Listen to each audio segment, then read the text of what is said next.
Hey, my name is Life Stephanie. Welcome to Northwest Fishing Secrets at our first episode. I have to apologize. I brought the wrong housing for my GoPro today, so the audio is probably really messed up. I'm gonna have to talk loud so you can understand me. But I think we'll still have some fun. We're out here to catch some flounder in the Puget Sound. I'm here with my friend Brian. What's up? And yeah, so let me just show you the basic setup. This is, I want to, have this channel be a bunch of instructional videos, fun videos, but really the idea is to show off some of the fishing secrets here in the Northwest, specifically Washington State. We're going to do saltwater, we're going to do rivers, lakes, all sorts of stuff, and I just want to help people get out there on the water and just to catch some more fish and show people what a cool activity it is. So let's go ahead and take a look at the setup for flounder. All right, so setup wise, we're gonna start with a fishing pole that's probably like 6 to 7 feet, something in the medium action territory. Really just any old trout pole is gonna do great for this. So in this case, I'm gonna use this guy here, just a little ugly stick. I think that's a pole everyone should have. And I'm just using a little Shimano Sienna 2500 series reel. With, I believe I've got 12-pound mono on here. My goal is to always keep things really simple for you because I don't like overcomplicated setups and it just makes it harder for everyone to buy a bunch of gear. So we're gonna cut it down to the bare minimum here. Really all you need, it's super simple, is, I think I'd already said our main line is right around, I think it's a 12-pound mono, but you can really use anything. You can use 30-pound braid, that's another really good one. You'll get a lot of sensitivity out of it. We're gonna have our little snap swivel. This is kind of my favorite type there. Oh, I gotta look up again what brand that was. Really like these swivels. They're super strong. This is like an 80-pound swivel. And then we're gonna have our little banana weight there. This is a 1 ounce. Depending on the conditions and the wind and the tides, you might need heavier weights, but I think I'll get away with a 1 ounce today. And then we've got our leader. And just a little barbless. This one I just pinched the barb for the Puget Sound. And yeah, just a little barbless hook for holding bait. You can use different kinds of hooks. Sometimes I'll throw a little rubber squid on there too. That way if you lose your actual bait, you're still fishing versus, just having a hook hanging there. And then, yeah, just for bait, I like using squid. This is just one of the best baits for flounder. They really like it. You can use herring as well. You could use little like sandworms, little crabs. You can even use pieces of flounder once you catch a flounder. They're just so easy to catch when they're biting. So yeah, we're just gonna cut little strips like this, put that on the hook.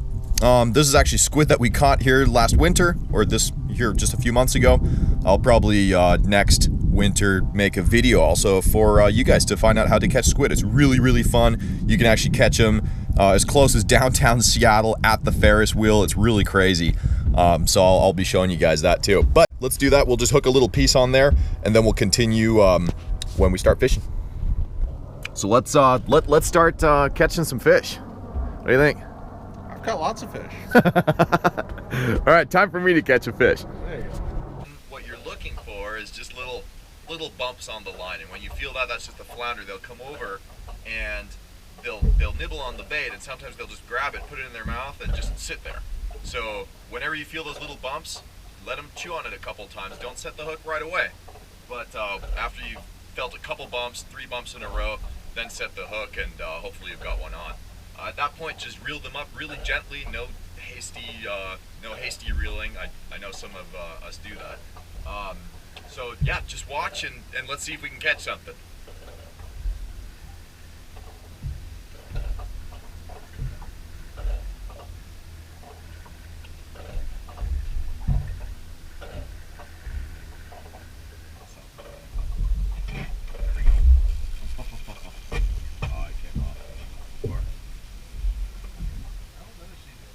Wow.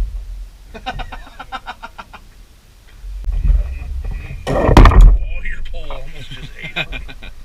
So when you're trying to go for flounder, you'll catch these little guys every once in a while. I don't think I want to eat that though. What do we got here? What do we got? The thing is, you never know what it is. You never know. Could be anything. Could be a boot. Could be a giant sea, whatever that is. Man, I'm catching the crap out of those. This is the third one of these that Brian's caught today. Ooh, it's heavy. Oh, it is heavy. That thing is full of water. Man, I think it's got a rock on it. Oh, no kidding. Yeah, that is a rock. Look at this thing. Ooh, that is ugly.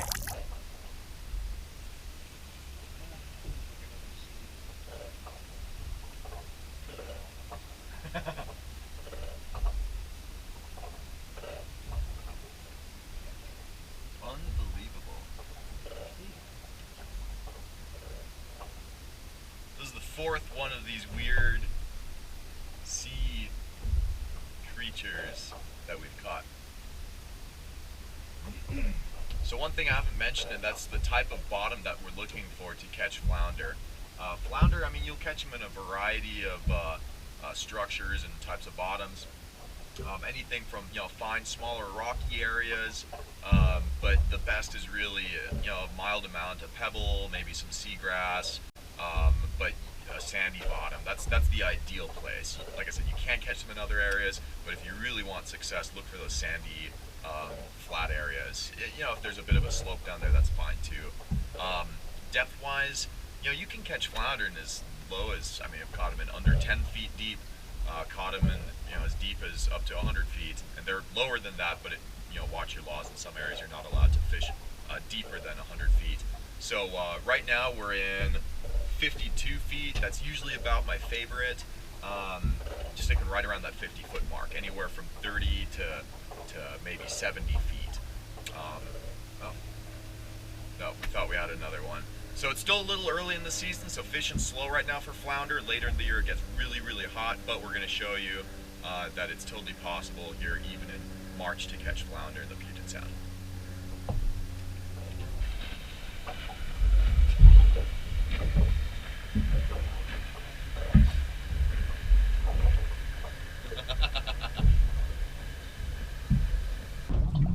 So when things are a little slow, we're gonna just go in here and just have a little snack.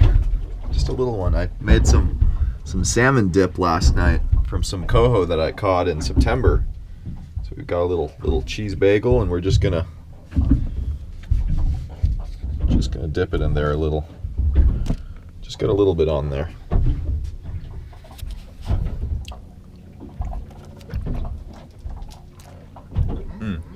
That's good stuff.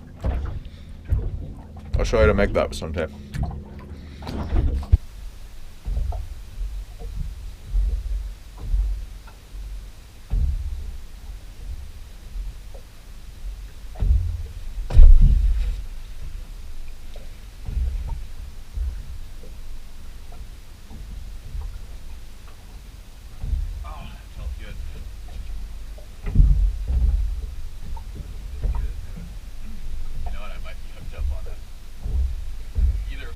I've got a weird little something on there.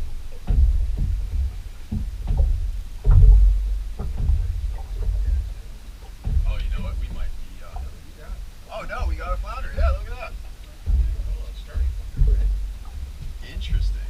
Ooh, full of parasites. All right, so we did catch a little flounder. I just hooked him a little weird.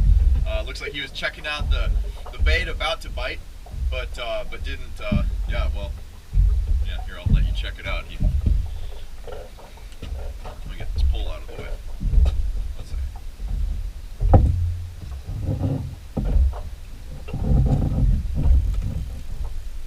There we go. Hate it when that pole gets in the way. So, yeah, check it out. Just got hooked on the belly, so he was probably checking it out, laying right up, swimming over it, and then I just felt a little something there. He might have nibbled on it once. When I set the hook, he got hooked like that. So yeah, check it out. Now he's a little small. Generally I like to keep them when they're a little bit bigger. You know, I did want to show you guys how to cook one, so I might actually keep it for you. That way you can see how to cook up a flounder. But check out on his belly, you can see a bunch of little sea lice on there. I don't know, maybe you can tell how if they're crawling around. Usually you can see them move a little bit. Totally fine. You just scrape them off when you're washing them at home. Look at that, March flounder. Yeah, I just wanted you to get one more nice video. some footage of this flounder. Just appreciate how beautiful this fish is. Like I said here earlier, usually I'd let a smaller one like this go, but there's still plenty of meat on them. There's actually, yeah, a lot of meat on flounder, and they're super tasty. So I'm going to show you guys how to cook these, and I wanted to do that for you. The thing is, they're not biting a whole lot right now, so I can't guarantee we're going to catch another one. So we're going to keep this guy here. He's still a decent size, and then we'll cook him up tonight. Into the fish box he goes.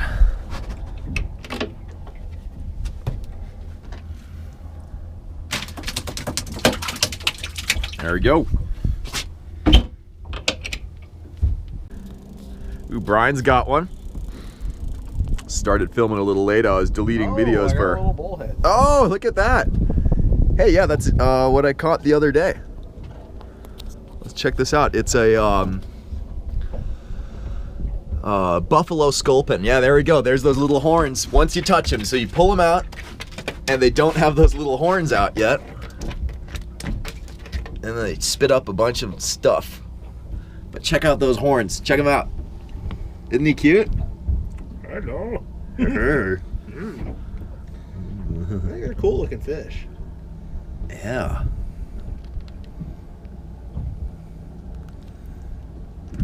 There we go. Hey, give us that piece of bait back. Yep, there we go. There we go. Oh, yeah, he's puking up a bunch of kelp. Look at that.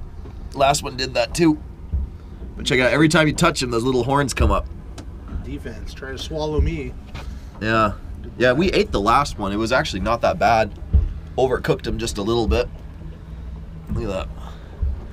Man. Just Oh. eat your kelp as fast as you can. Huh? Almost threw his slime on the lens. Yeah, cool little guy. You wanna? Ooh, we're getting real close to that buoy. Ooh, look at that. Yeah, see, always pay attention where you're going. Now, this is a wide-angle lens on this GoPro, so it doesn't look like that's very far or close, but it is. I'm actually going to start it up and get us around. We're going to hit it. Yeah. I'm up, you're up. East Africa. All right, we're going to let this little guy go. Buffalo sculpin. Bite it, babe. Oh, he's angry. Really want those horns. All right, see you, bud. They are edible, and yeah, taste pretty good. I just There's a lot of head. yeah, it is a lot of head, Oh, Yeah, and they keep puking up all this stuff, so they eat plants, I guess, too, or whatever was living on the plant. They just or whatever was living on it. Yeah, and we got our bait back. Look at that. First we'll do from here. All right, so we've got what's coming up. Let's see what we got here. I think it's a flounder.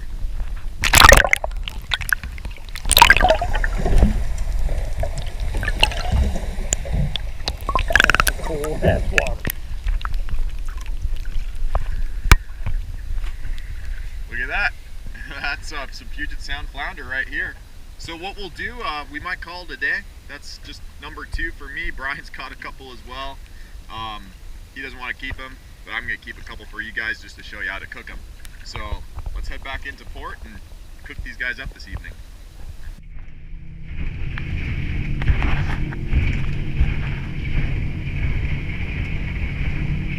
All right, guys. Now we are done with the fun part. That was the catching. Now comes the delicious part. We're gonna cook these puppies up. So I already did one, but I wanted to show you guys real fast how to properly gut. Well, we're not really gonna gut them, but how to prepare a flounder and make it as easy as possible. So the tools you're gonna need: just a nice sharp knife, fillet knife, or anything else. Key is just make sure it's sharp, and some good kitchen scissors. Okay, so I'll show you what those are for in a second.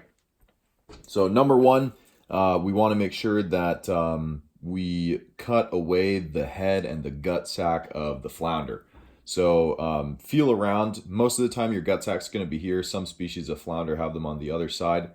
So right here we can feel it's over here.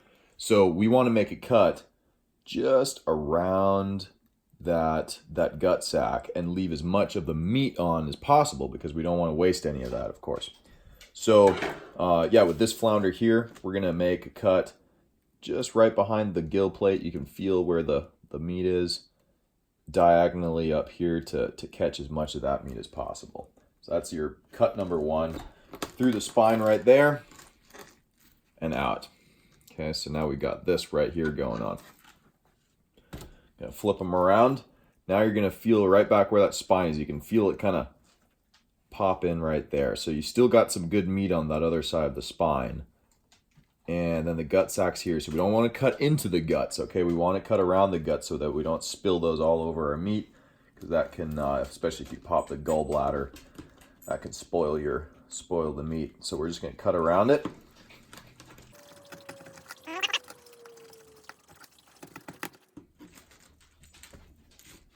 There we are.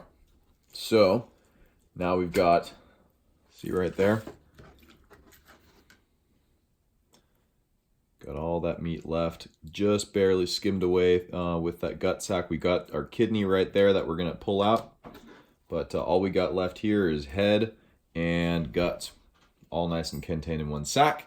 So what I like to just do with these is put them aside in a bag, either freeze it if you're not gonna use it for a while. And what I mean by using is not eating it, but either using it as crab bait, or even if you're not going to use it at all for anything, just return it back to where you caught it. Bring it back in the ecosystem. That way the crabs and the little shrimp and other fish, they can go back and eat that. Even little microorganisms, it all goes back into the food chain to feed more of the flounder and the bigger game fish out there. I do believe in just returning the nutrients back where they belong. So let's continue. Now we're going to come on to the scissor part here. Now this is something, this recipe, by the way, is actually something I learned from my Danish heritage. I'm 50% Danish, from a little island called Læsø. And my grandma's brother, his name is Niels, he used to cook flounder for us all the time, and he used to cut these fins off with a knife, and I was always really impressed how he did that. It was super quick, clean cut, and either he was just super strong or super skilled, or his knives were just incredibly sharp. But I've just found it to be a lot easier to do that with some good kitchen scissors. So number 1, I'll just snip that tail off, and then I'll come in from the back and cut right along the kind of just barely on the skin side of these fins on the side. It goes pretty quick. I'm just kind of showing you guys how that looks. Cut all the way around. I'll get the other side. Don't cut your fingers off. Boom, there we go. So now, again, this can all go back into the system too. Now we're just kind of left with a little hunk of meat here. So we're going to skin this puppy now. That's what we just got some little pieces of paper towel for. What I like to do is a little starter cut. You're going to want to start at the head side. Cut in there a little. Get the underside as well. And all you got to do is grab that little tag of skin. A little tricky to get it started, but once it starts, it's pretty easy to pull off.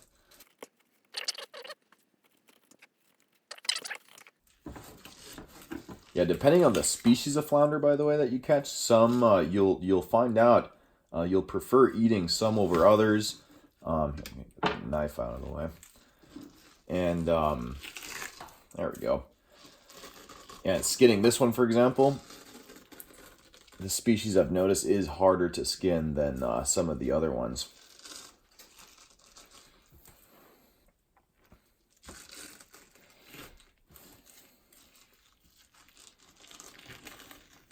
There we go. So that's one side off.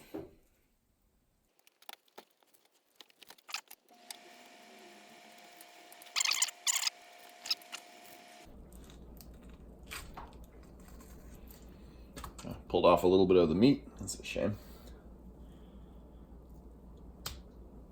But that's still a pretty good hunk of meat right there. So yeah, we'll set those guys aside. And then we'll continue off with the breading and the frying, and I'll show you guys how I cook them. All right. So now we're on to the breading and the frying. Okay. So what we're gonna do is just turn our heat on high. Get just a little bit of butter in there. Actually, just a little bit. I know there's others out on YouTube, okay, that are using some more butter, and that's okay. I do like a lot of butter, but that's all I had right now. So we're gonna throw that in, and just make sure these guys are sitting in the milk really good. And then this here is just I bought this at the store. Usually I just use some flour and some Italian breadcrumbs. This is just a pre-mix that I bought. You can, vary that as much as you want. I'm just gonna wait for that to get a little hot. In the meanwhile, I'm gonna start breading these guys. Make sure you got a nice coating from all angles.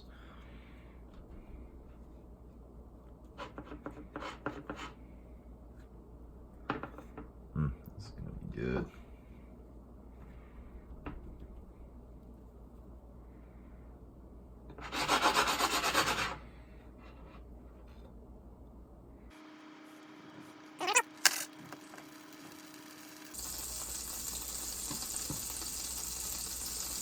So I'm curious, actually, while we're still waiting here a little, what if you've eaten flounder before or about to eat it, how are you gonna cook it?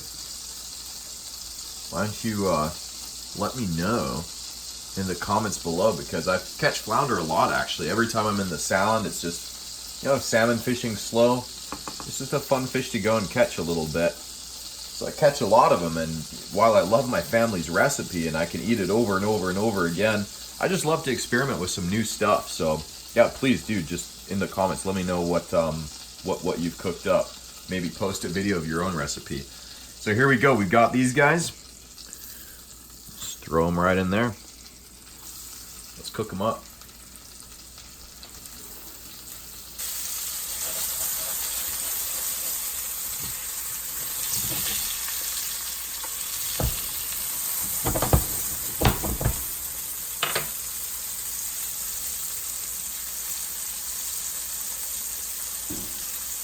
So what we're gonna want is just a nice golden brown finish on both sides. Probably almost there. Let's test this one. Oh. Had that whole pan to land in, and of course that lands right on the other fish. So that, yeah, I hope the camera is showing the colors right, but this is looking really, really good. So we're gonna flip that other one as well.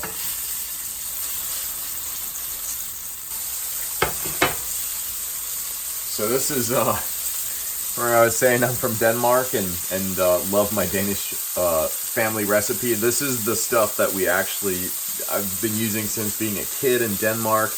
As you can see, this is in Danish.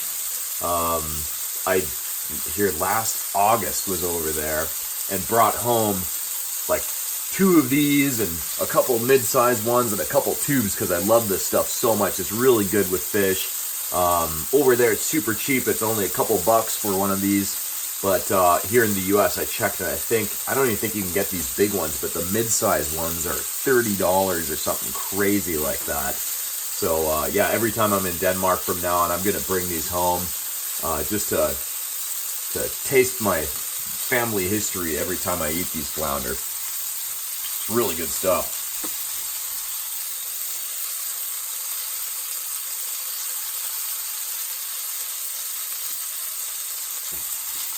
See where we're at with this guy.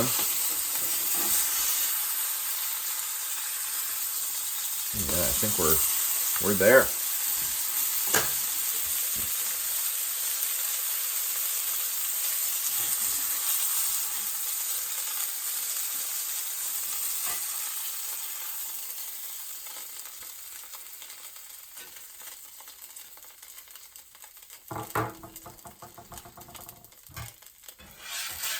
All right, for cooking, I like to use cast iron. I don't know about you guys, but it really seems like the best nonstick surface. As long as you treat it right. Don't throw it in your dishwasher. Take that off the heat there. Okay, look at this. Now that's what I'm talking about. Nice and crispy flounder. Let's go ahead and sit down and eat one of these. All right, so I'm looking forward to just digging into this. It's been a long day of fishing and came back and cleaned them up, and this is always the best part, is just being able to dig in. So we're just gonna use our hands. Make sure you got a little napkin because it gets messy. And yeah, just enjoy. You'll just bite into it. You'll have little pin bones here against the side. Just be careful with those. You can kind of pick them out. They're pretty easy to navigate around. Oh, I just eat them. They're usually pretty small, especially on the smaller fish like this. That was really good. Flounder is just so nice. It's just this beautiful, flaky white meat.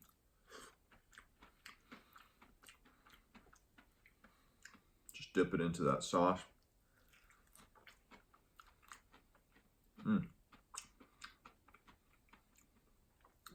Absolutely amazing.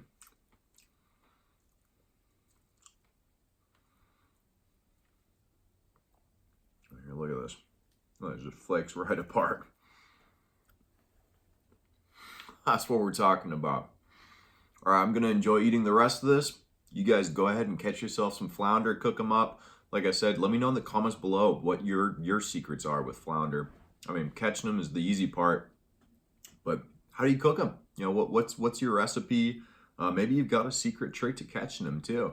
I mean, I'm always curious about a new technique. I've caught them on, you know, spoons and, you know, jigs and all sorts of stuff. It's not just bait that they'll bite on. They'll actually bite gigantic baits that you wouldn't even expect they'd go for. So, yeah, they're voracious little predators. Super fun, awesome to take kids out to fish for.